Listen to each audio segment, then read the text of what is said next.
Halo sahabat cerdas, Assalamualaikum warahmatullahi wabarakatuh. Pada kesempatan kali ini, kita akan belajar pada tema 1, organ gerak hewan dan manusia, subtema 2, manusia dan lingkungan, dan kita sampai pada pembelajaran keempat. Sahabat cerdas, sebelum kita mulai pembelajaran kita, jangan lupa untuk berdoa terlebih dahulu. Benny dan Pak Anto masih beristirahat sambil menikmati suasana alam di sekitar ladang. Warna hijau sejauh mata memandang. Udaranya pun bersih dan sangat segar, membuat mereka betah beristirahat. Sambil istirahat, mereka berbincang-bincang tentang kekayaan alam yang dimiliki Indonesia. Kebetulan, wawasan Pak Anto akan bentang alam Indonesia sangat luas. Benny pun antusias sekali menyimak setiap yang dijelaskan oleh Pak Anto. Penampakan alam pada bentang alam Indonesia merupakan salah satu yang terlengkap di dunia. Penampakan alam itu meliputi laut, pantai, dataran rendah, lembah subur, padang rumput, sungai, danau, bukit, pegunungan, hingga gunung. Sekarang, mari kita belajar lebih jauh tentang penampakan alam di Indonesia.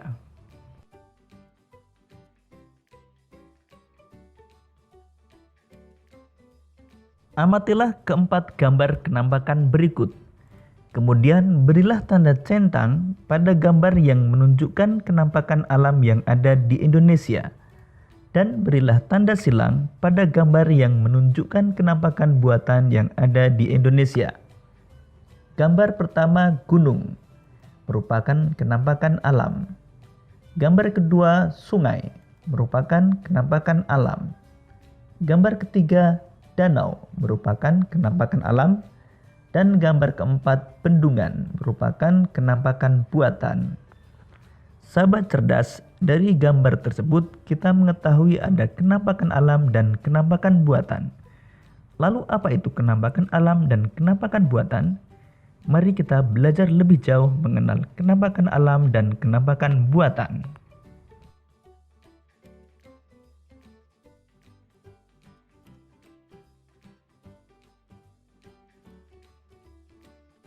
Penampakan alam adalah sebuah bentang alam yang terjadi dengan sendirinya. Jadi, penampakan alam diciptakan Tuhan tanpa campur tangan manusia. Contoh penampakan alam antara lain gunung, laut, danau, sungai, dan pantai. Dan beberapa penampakan alam lain seperti air terjun, dataran rendah, dan dataran tinggi.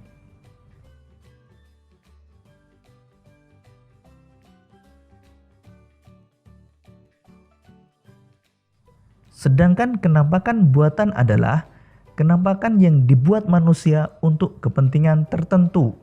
Contohnya, waduk, sawah, jalan, pemukiman penduduk, dan bandara. Dan beberapa penampakan buatan lain seperti terminal, pasar, dan lain sebagainya. Sahabat cerdas, penampakan alam pada bentang alam Indonesia merupakan salah satu yang terlengkap di dunia. Bentang alam di Indonesia sangat bervariasi. Masing-masing wilayah memiliki karakteristik masing-masing yang membedakan dengan wilayah lain di Indonesia. Sekarang, mari kita mengenal bentang alam di setiap pulau-pulau besar di Indonesia. Pulau Jawa. Kita akan mengenal bentang alam secara umum di Pulau Jawa meliputi gunung, lembah, bukit, sungai, dataran rendah, dan pantai. Gunung yang ada di Pulau Jawa antara lain Gunung Merapi, Merbabu, Semeru, Bromo, dan Lawu. Kemudian lembah yang ada di Pulau Jawa antara lain Lembah Green Canyon, Lembah Dieng, dan Lembah Kaliurang. Kemudian bukit, Bukit Sumedang, Bukit Kidul, dan Bukit Candi Abang. Sungai yang ada di Pulau Jawa, misalnya Sungai Ciliwung, Sungai Brantas, dan Sungai Bengawan Solo. Dataran rendah yang ada di Pulau Jawa, dataran rendah Madiun, Surakarta, dan Semarang. Kemudian pantai yang ada di Pulau Jawa, ada Pantai Parangtritis, Pantai Anyer, Pantai Klayar, dan Pantai Pangandaran.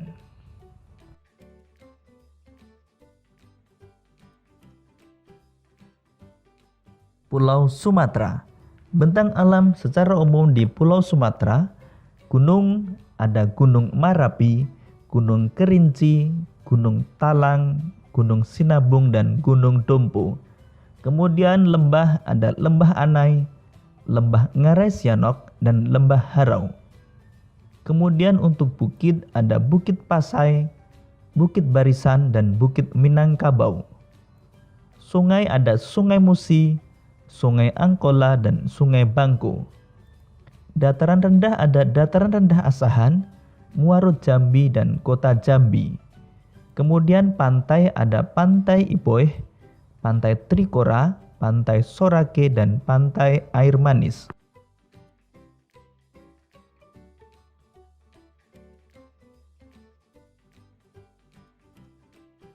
Pulau Kalimantan. Bentang alam secara umum di Pulau Kalimantan, gunung ada Gunung Bukit Raya, Gunung Liangpran, Gunung Menyapa, Gunung Asing, dan Gunung Batu Tilan.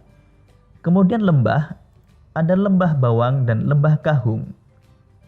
Bukit ada Bukit Lintang, Bukit Kelam, dan Bukit Langara.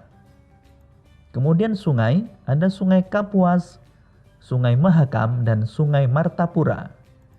Dataran rendah ada Dataran rendah Redep, Pulau Kapuas, dan Ketapang. Kemudian pantai yang ada di Pulau Kalimantan ada Pantai Maratua, Selimpai, Tanjung Batu, dan Pantai Kubu.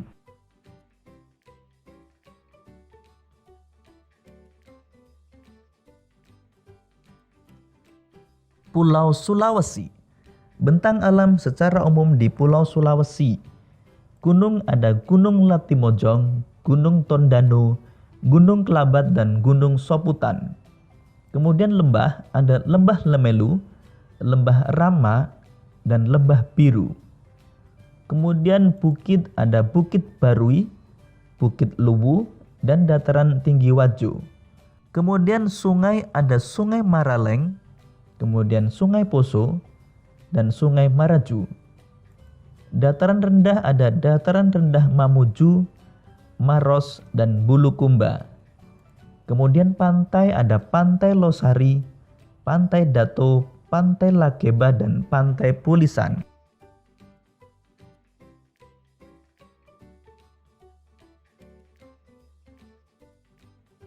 Pulau Papua.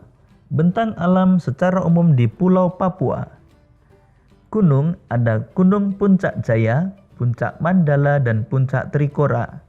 Kemudian lembah ada Lembah Baliem, Lembah Kaputo, dan Lembah Surgi. Bukit ada Bukit Karang, Bukit Kobre, dan Bukit Tungkuwiri. Kemudian sungai ada Sungai Digul, Sungai Membramo, dan Sungai Undir. Dataran rendah ada Dataran rendah pesisir Arafuru, kemudian Merauke, dan pesisir selatan Papua. Kemudian pantai ada Pantai Teluk Triton, Pantai Lampu Satu, Pantai Bakaro, dan Pantai Pulau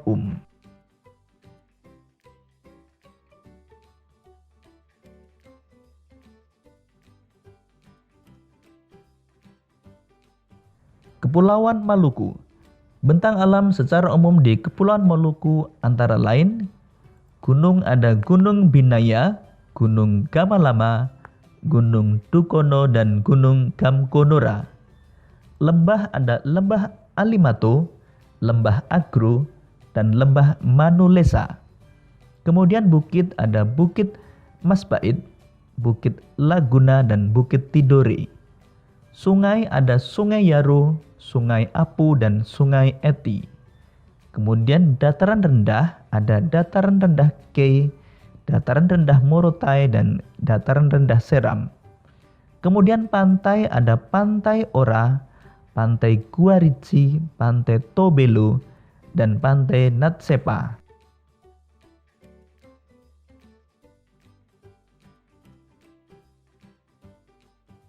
Pulau Bali. Bentang alam secara umum di Pulau Bali. Gunung ada Gunung Agung, Gunung Batur, dan Gunung Bratan.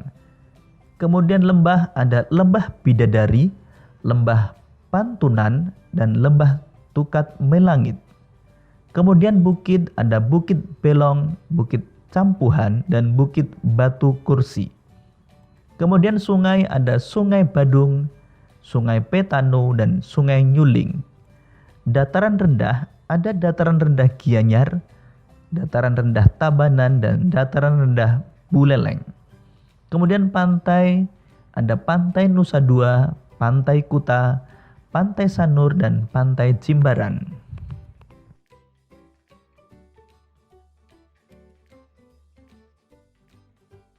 Kepulauan Nusa Tenggara. Bentang alam secara umum di Kepulauan Nusa Tenggara. Untuk gunung ada Gunung Rinjani, Gunung Tambora, Gunung Kelimutu, dan Gunung Egon. Lembah ada Lembah Rinjani, Lembah Hijau Lombok, dan Lembah Poundoa.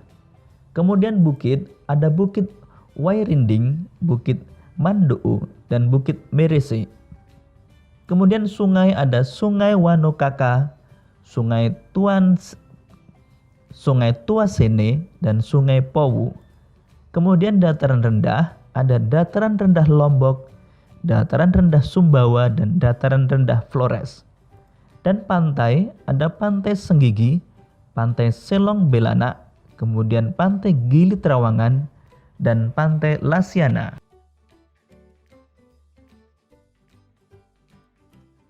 Demikian tadi sahabat cerdas, bentang alam yang ada di wilayah Indonesia. Bentang alam wilayah Indonesia yang bervariasi tidak terlepas dari keadaan iklim Indonesia. Lalu tahukah kalian apa itu iklim? Iklim adalah keadaan rata-rata cuaca pada suatu wilayah dalam jangka waktu yang relatif lama. Sedangkan cuaca adalah keadaan suhu udara, tekanan udara, curah hujan, angin, dan sinar matahari pada waktu pendek dan tempat tertentu. Sekarang mari kita mengenal iklim yang ada di Indonesia.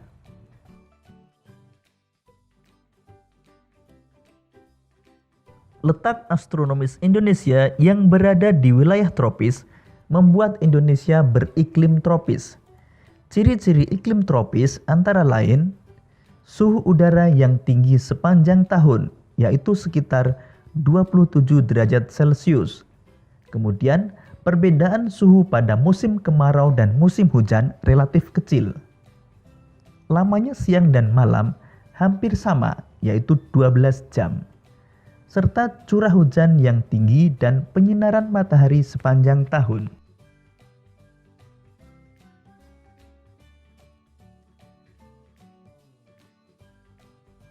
Secara umum, keadaan iklim di Indonesia dipengaruhi 3 jenis iklim, yaitu iklim muson dipengaruhi angin musim yang berubah-ubah setiap periode waktu tertentu.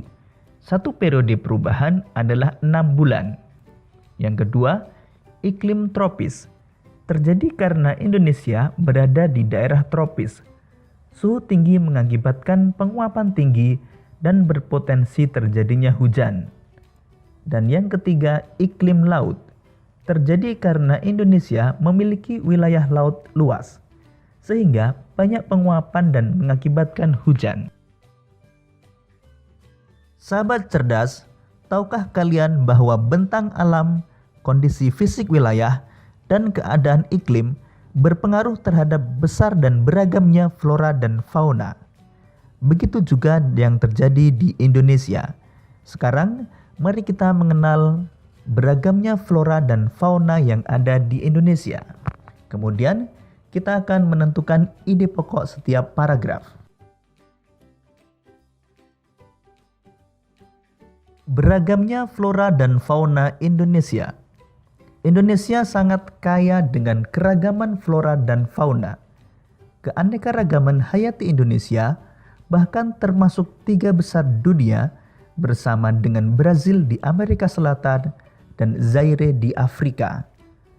Jumlah spesies tumbuhan di Indonesia mencapai 8.000 spesies yang sudah teridentifikasi, dan jumlah spesies hewan mencapai 2.215, terdiri atas burung, reptil, mamalia, dan kupu-kupu.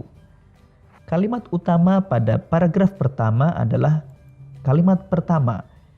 Jadi ide pokok pada paragraf pertama dapat kita tuliskan, Indonesia sangat kaya dengan keragaman flora dan fauna.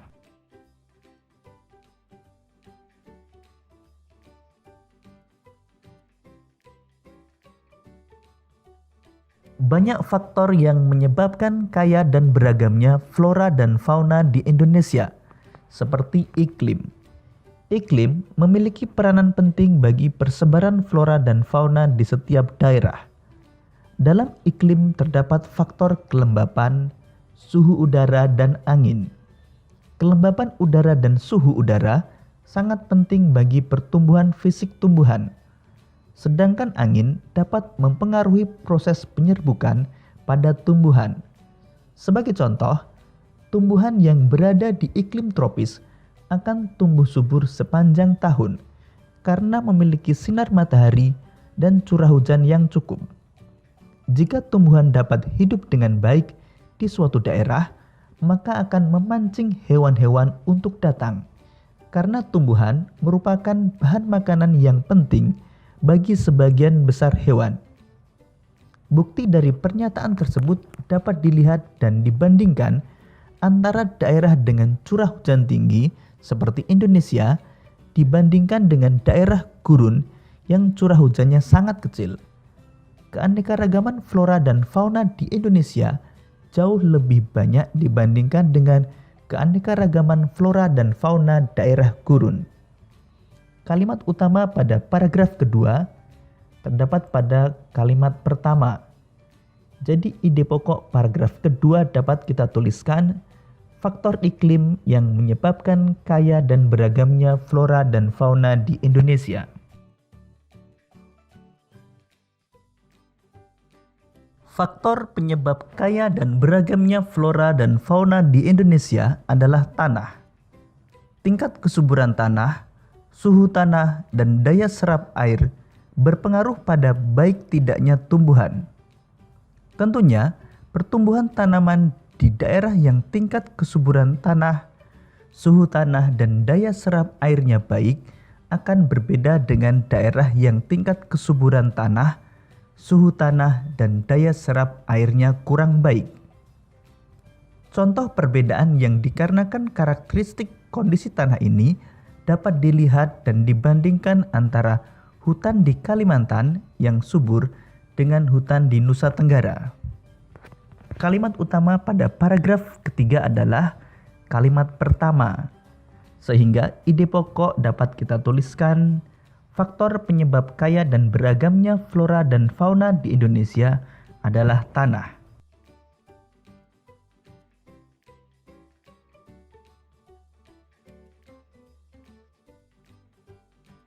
Air juga merupakan faktor penting yang menyebabkan kaya dan beragamnya flora dan fauna di Indonesia. Perannya yang dapat menyerap, melarutkan, dan membawa makanan yang dibutuhkan tumbuhan sangat penting bagi hidup tumbuhan.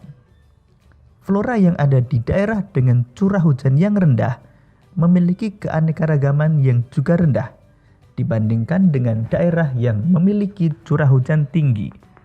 Kalimat utama pada paragraf tersebut adalah kalimat pertama. Jadi, ide pokok dapat kita tuliskan, air juga merupakan faktor penting yang menyebabkan kaya dan beragamnya flora dan fauna di Indonesia.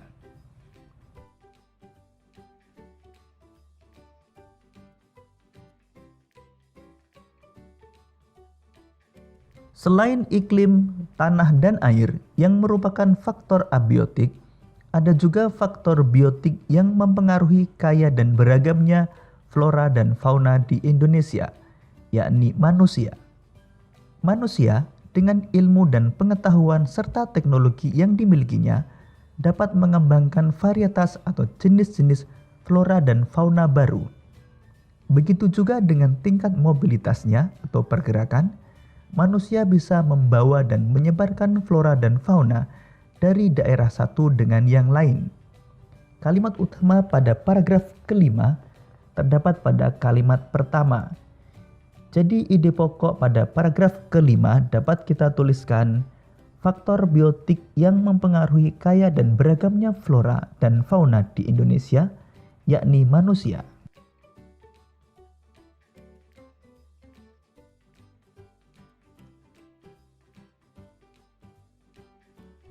Di sisi lain, manusia juga mempengaruhi keberlangsungan hidup flora dan fauna. Pembangunan rumah, pembukaan lahan, penebangan besar-besaran, perburuan liar, serta pencemaran lingkungan adalah contoh perilaku dan sikap manusia yang bisa mengancam keberadaan dan keberlangsungan hidup flora dan fauna. Kalimat utama pada paragraf ke-6 terdapat pada kalimat pertama. Jadi ide pokok paragraf ke-6 dapat kita tuliskan, manusia mempengaruhi keberlangsungan hidup flora dan fauna di Indonesia.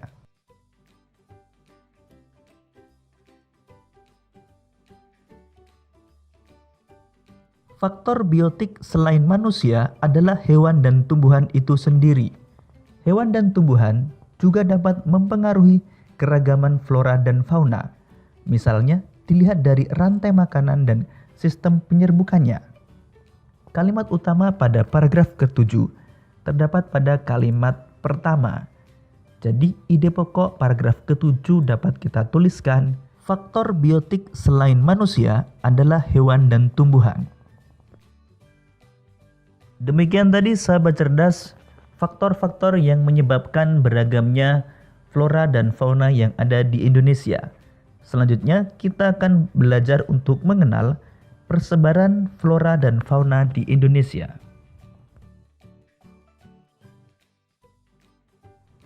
Persebaran flora di Indonesia dibagi menjadi dua, yaitu flora Indo-Malayan dan flora Indo-Australian. Flora Indo-Malayan meliputi kawasan Indonesia bagian barat, yaitu Kalimantan, Sumatera, Jawa, dan Bali. Sedangkan flora Indo-Australian meliputi kawasan Indonesia bagian timur, yaitu Sulawesi, Maluku, Nusa Tenggara, dan Papua. Flora Indo-Malayan memiliki karakteristik 1. Jenis meranti-merantian sangat banyak. 2. Terdapat berbagai jenis rotan. 3. Tidak terdapat hutan kayu putih. 4.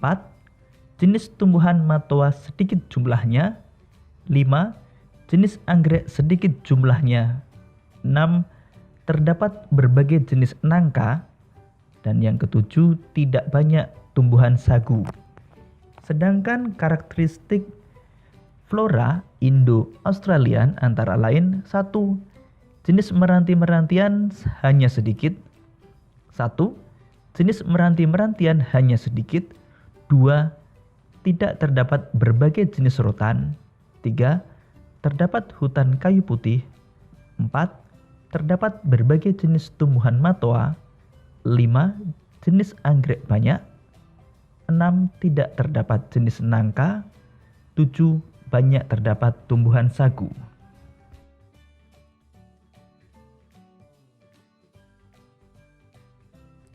Persebaran fauna di Indonesia.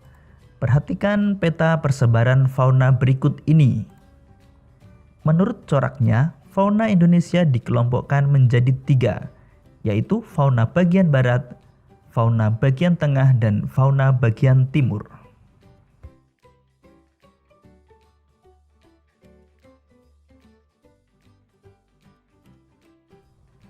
Fauna bagian barat dan tengah dipisahkan oleh garis Wallace, sedangkan fauna bagian timur dan tengah dipisahkan oleh garis Weber.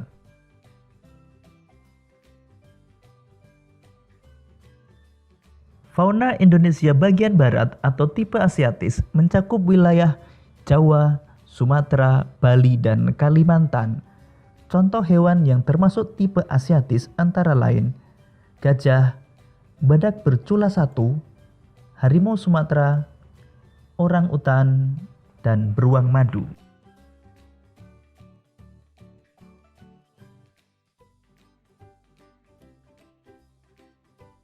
Fauna Indonesia bagian tengah atau tipe peralihan mencakup wilayah Sulawesi, Timor, Maluku, dan Nusa Tenggara, serta sejumlah pulau-pulau kecil di sekitarnya. Contoh hewan tipe peralihan antara lain anoa, babi rusa, komodo, burung maleo, dan kuskus.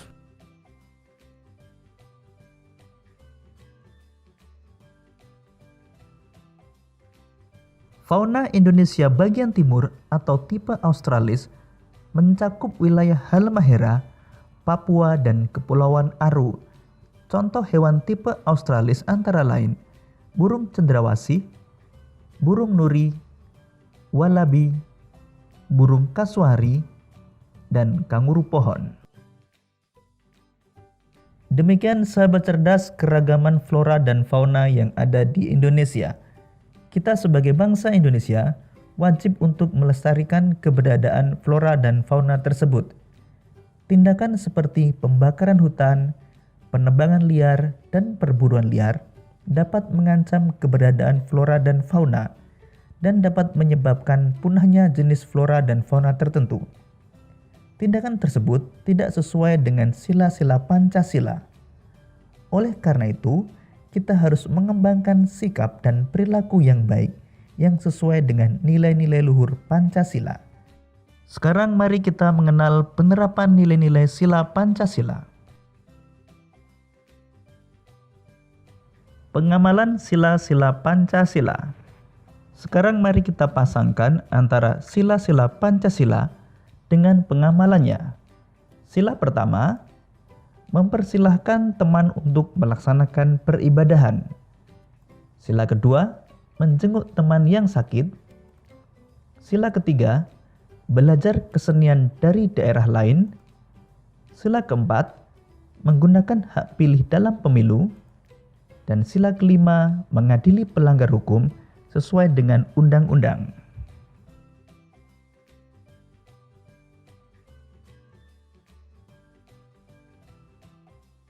Perilaku yang sesuai dengan sila Pancasila. Amatilah gambar-gambar berikut, kemudian berilah tanda centang pada gambar yang menunjukkan perilaku yang sesuai dengan nilai-nilai Pancasila.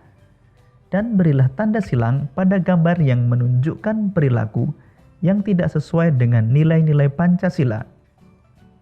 Gambar pertama, bersedekah, sesuai dengan sila Pancasila. Gambar kedua, berbuat jahil kepada teman, tidak sesuai dengan nilai Pancasila.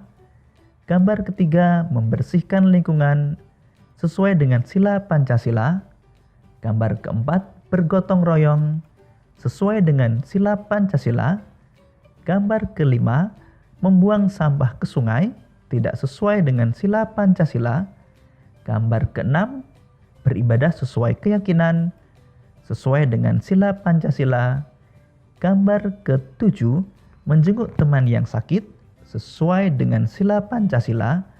Dan gambar ke-8, berburu secara liar, tidak sesuai dengan sila Pancasila.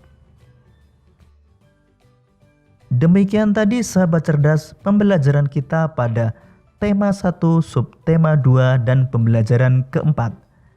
Kita telah belajar tentang bentang alam yang ada di Indonesia, mengenal keragaman flora dan fauna di Indonesia, dan mengenal sikap yang sesuai dengan sila Pancasila. Untuk menguji pemahamanmu, kamu dapat mengerjakan latihan soal yang terdapat pada deskripsi video ini. Sampai jumpa pada pembelajaran berikutnya. Tetap semangat dan selamat belajar.